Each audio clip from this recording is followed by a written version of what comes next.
Salut mes frères et sœurs, j'espère bien que vous allez en pleine santé. Aujourd'hui, nous sommes ici pour continuer notre étude de l'évangile de Jean. Nous sommes toujours dans le chapitre 4 et nous sommes en train d'étudier l'entretien entre Jésus et la femme samaritaine. Aujourd'hui, donc, nous allons lire du verset 16 au verset 24. Jésus dit à la femme samaritaine, « Va, lui dit-il, appelle ton mari et reviens ici. » La femme répondit, « Je n'ai pas de mari. » Jésus lui dit, « Tu as bien fait de dire, je n'ai pas de mari, car tu as eu 5 maris, et celui que tu as maintenant n'est pas ton mari. En cela, tu as dit vrai. » « Seigneur, lui dit la femme, je vois que tu es prophète. Nos pères ont adoré sur cette montagne.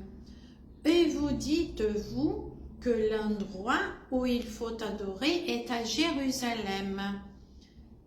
Femme, lui dit Jésus, crois-moi, l'heure vient où ce ne sera ni sur cette montagne, ni à Jérusalem, que vous adorerez le Père.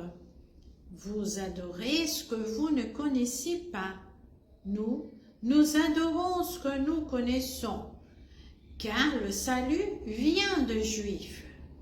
Mais l'heure vient, et c'est maintenant, où les vrais adorateurs adoreront le Père en esprit et en vérité. Car ce sont de tels adorateurs que le Père recherche. Dieu est esprit, et il faut que ceux qui l'adorent en esprit et en vérité. Soudain, le Seigneur Jésus change le sujet de la conversation. Il y avait une mauvaise conscience chez la Samaritaine, et c'était probablement pour cela qu'elle venait au puits à cette heure inaccoutumée, c'est-à-dire vers midi, quand le soleil était plus fort et donc ce concitoyen n'y serait pas.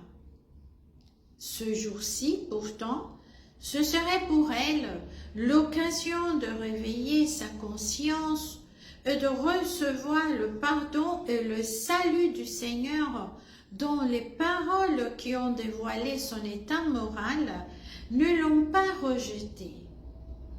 Jésus ne l'a pas condamnée, mais il l'a placée en présence de la lumière divine qui c'était lui-même, pour qu'elle voie sa culpabilité, sa perdition, pour qu'elle distingue le bien et le mal. Et devant le Seigneur et ses paroles, elle a compris son entière culpabilité et elle s'est rendue compte que cet étranger qui lui parlait était un prophète. À son tour, la Samaritaine change le sujet de la conversation, puisque cet étranger était un prophète, et il pourrait donc lui expliquer la différence entre la religion juive et celle des Samaritaines. Dans sa tête à elle, l'une de deux, c'était la meilleure. Mais laquelle? Le Seigneur laisse de côté toute considération de religion et met en relief la vraie relation avec Dieu, une relation filiale qui s'origine de son œuvre à la croix. Jésus lui révèle que Dieu le Père cherche des adorateurs en esprit, c'est-à-dire de façon spirituelle, sans représentation matérielle, et en vérité, c'est-à-dire conformément à la révélation donnée dans la parole de Dieu. Dès la conversion, l'adoration doit être le premier mouvement du cœur. Autrement dit, le premier désir d'un cœur converti, c'est celui de dire sa reconnaissance et son adoration au Dieu qui l'a sauvé.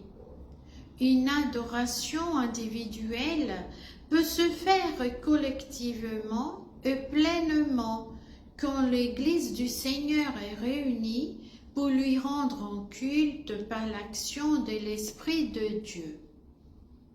Jésus n'exclut pas la Samaritaine de ce culte, ni aucun Samaritain, car la grâce était introduite, et donc chacun peut participer à ce privilège, sauf ceux qui se le refusent à eux-mêmes, en ne croyant pas en Jésus-Christ, le Fils qui révèle Dieu son Père.